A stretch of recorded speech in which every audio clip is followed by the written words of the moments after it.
Hello students, welcome to Shivaji polytechnic online classes.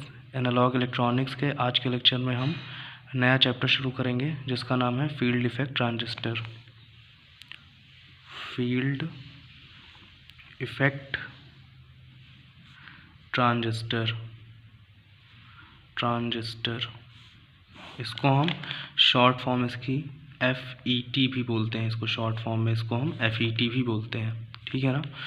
तो आइए देखते हैं कि FET क्या होता है। फील्ड इफेक्ट ट्रांजिस्टर एक 3 टर्मिनल डिवाइस होता है। फील्ड इफेक्ट ट्रांजिस्टर FET एक 3 टर्मिनल डिवाइस होती है जिसमें 3 टर्मिनल होते हैं जिनके नाम होते हैं गेट, ड्रेन और सोर्स। यहाँ पे गेट और सोर्स के बीच में जो पोटेंशियल डिफरेंस होता है उसको हम बोलते हैं VGS, और ड्रेन में करंट फ्लो होती है ID, जिसको हम बोलते हैं ड्रेन करंट। तो ये जो ड्रेन करंट ID है ये आउटपुट करंट होती है, और ये जो VGS है इस इनपुट वोल्टेज से ये ड्रेन करंट ID कंट्रोल होती है। इसलिए FET जो होती है वो पहले तो क्या होती है, एक 3 टर्मिनल डिवाइस होती है। 3 टर्मिनल डिवाइस होती है। दूसरा पॉइंट क्या है, ये वोल्टेज कंट्रोल डिवाइस होती है। वोल्टेज कंट्रोल्ड डिवाइस होती है। और थर्ड क्या है, ये यूनिपोलर होती है। ये यूनिपोलर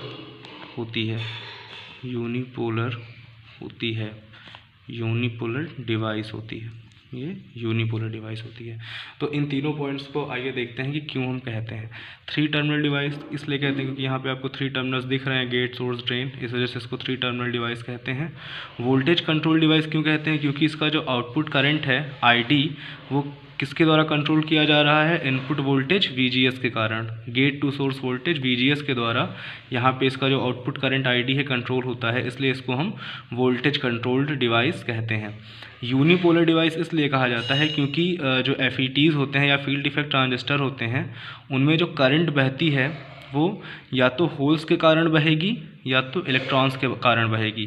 मतलब एक समय पर या तो वो होल्स के कारण बहेगी या इलेक्ट्रॉन्स के कारण बहेगी, इसलिए इसको हम यूनिपोलर डिवाइस कहते हैं। तो FET की जो डेफिनेशन बनी वो क्या बन गई, FET एक 3 टर्मिनल वोल्टेज कंट्रोल्ड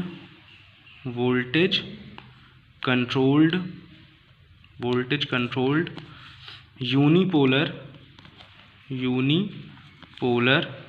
डिवाइस होती है। FET एक 3 terminal voltage controlled unipolar device होती है। FET को और अच्छे से समझने के लिए हमें FET को BJT से कंपेयर करना पड़ेगा, क्योंकि FET भी एक ट्रांजिस्टर है और BJT भी एक ट्रांजिस्टर है। तो पहले BJT की खोज की गई थी, उसके बाद FET आया। तो BJT के होने के बाद भी हमें FET की खोज क्यों करनी पड़ी, इन दोनों को कंपेयर करेंगे तो इन दोनों को कंपैरिजन करेंगे तो ये पॉइंट भी समझ में आ जाएगा और FET भी बेटर तरीके से समझ में आ जाएगी। तो अगर हम BJT को देखें तो BJT हम हालांकि हम लोग ऑलरेडी पढ़ चुके हैं तो इसमें ज़्यादा प्रॉब्लम नहीं होनी चाहिए। BJT भी 3 टर्मिनल डिवाइस होती है।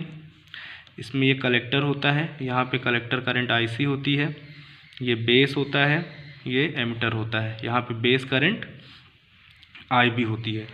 BJT में क्या होता है, BJT भी एक 3 टर्मिनल डिवाइस है, ये भी ट्रांजिस्टर है, ये भी ट्रांजिस्टर है। BJT में जो आउटपुट करंट IC है वो कंट्रोल किससे होती है, BJT का जो आउटपुट करंट IC होता है उसका मान होता है बीटा IB, यानी जो आउटपुट करंट IC है वो इनपुट करंट IB से कंट्रोल होती है, यानी कि इसका जो आउटपुट करंट है वो इनपुट करंट से कंट्रोल होता है। इसलिए BJT जो होती है वो एक करंट कंट्रोल डिवाइस हो गई, करंट कंट्रोल्ड डिवाइस हो गई। तो पहला डिफरेंस तो यही होगा कि जो हमारा FET होता है वो वोल्टेज कंट्रोल डिवाइस होता है और जो BJT है वो करंट कंट्रोल डिवाइस हो गई। उसके अलावा जो एक और डिफरेंस है वो ये है कि जो BJT होती है उसका नाम होता है बाईपोलर जंक्शन ट्रांजिस्टर। बाईपोलर का मतलब हो गया कि उसमें करंट जो प्रवाहित होता है वो होल्स और इलेक्ट्रॉन्स दोनों की वजह से प्रवाहित होता है, इसलिए BJT बाईपोलर होती है। तो क्योंकि BJT एक बाईपोलर डिवाइस है और FET कैसी है, यूनिपोलर डिवाइस है। तो दूसरा डिफरेंस ये हो गया कि BJT बाईपोलर डिवाइस होती है और FET यूनिपोलर डिवाइस होती है। अब बात करते हैं कि हम FET को क्यों यूज़ करते हैं, मतलब BJT पर FET को क्यों प्रेफर करते हैं। क्योंकि अगर हम साइज की बात करें तो FET का साइज जो होता है, FET का साइज BJT के कंपैरिजन में स्मॉलर होता है। FET का साइज BJT से स्मॉलर होता है, हालांकि BJT भी स्मॉलर बहुत छोटी डिवाइस है, लेकिन FET उससे भी ज़्यादा स्मॉलर होती है। तो एक तो पहला बेनिफिट ये हो गया कि क्यों हम FET को यूज़ करते हैं। अगर हम दूसरी बात करें तो थर्मल स्टेबिलिटी की अगर बात करें, थर्मल स्टेबिलिटी अगर हम थर्मल स्टेबिलिटी की बात करें तो जो FET होते हैं वो ज़्यादा थर्मली स्टेबल होते हैं, उनकी थर्मल स्टेबिलिटी BJT की तुलना में ज़्यादा अच्छी होती है। यानी कि जो FETs होते हैं उनकी थर्मल स्टेबिलिटी BJTs की तुलना में ज़्यादा होती है। तो FET की थर्मल स्टेबिलिटी BJT से अच्छी होती है, तो दूसरा पॉइंट ये हो गया। तीसरा पॉइंट, मतलब यहाँ पे हम FET को क्यों यूज़ करते हैं या FET क्या होती है ये भी समझ रहे हैं और उसका BJT से कंपैरिजन भी समझ रहे हैं। तीसरा पॉइंट, अगर हम सेंसिटिविटी की बात करें, सेंसिटिविटी की अगर बात की जाए तो FET की जो सिग्नल, कोई भी इनपुट सिग्नल जो आता है उसके प्रति जो FET की सेंसिटिविटी होती है वो BJT से ज़्यादा अच्छी होती है। तो FET की सेंसिटिविटी BJT से अच्छी होती है, FET की सेंसिटिविटी BJT से अच्छी है। ठीक, तो जो फील्ड इफेक्ट ट्रांजिस्टर होते हैं इनपुट सिग्नल के प्रति उनकी जो सेंसिटिविटी होती है वो BJT की तुलना में काफ़ी अच्छी होती है। तो ये एक और पॉइंट हो गया। नेक्स्ट पॉइंट की बात करें तो इनपुट इम्पीडेंस जो होता है ZI जिसको कहते हैं, इनपुट इम्पीडेंस यानी ZI जो होता है, FET का इनपुट इम्पीडेंस BJT से ज़्यादा होता है। FET का इनपुट इम्पीडेंस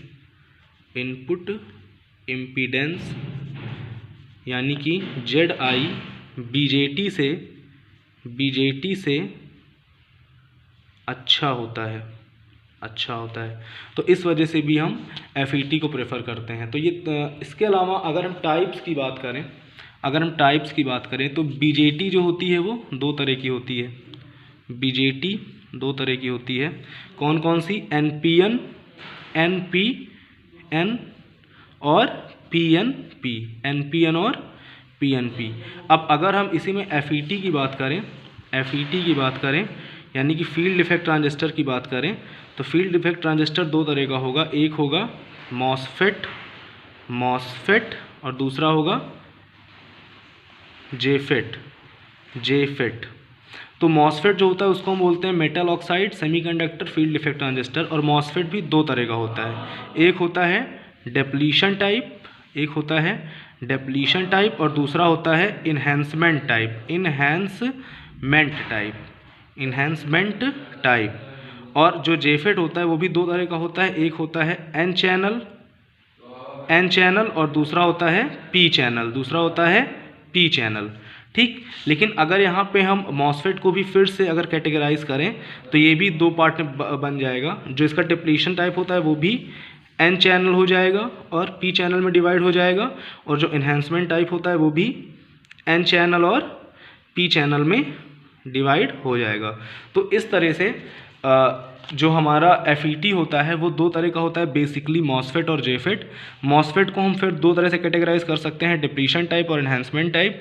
फिर इस डिप्लीशन टाइप को भी हम N चैनल और P चैनल में कैटेगराइज कर सकते हैं, उसी तरह एनहांसमेंट टाइप को हम N चैनल और P चैनल में कैटेगराइज कर सकते हैं।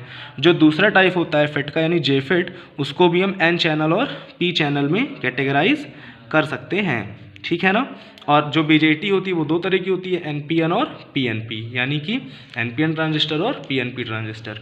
तो यहाँ पे ये आपको बेसिक चीज़ें बताई गई हैं एफईटी के बारे में और उसका कंपैरिजन किया गया है बीजेटी के साथ। तो अगर आप लोग एफईटी की बेसिक चीज़ें अच्छे से समझ लीजिए और उसका कंपैरिजन देख लीजिए बीजेटी के साथ, तो मैं एक बार फिर से इसको जल्दी से रिवाइज करा देता हूँ। जो एफईटी होती है वो 3 टर्मिनल डिवाइस होती है, वोल्टेज कंट्रोल डिवाइस होती है और यूनिपोलर डिवाइस होती है, ठीक है ना।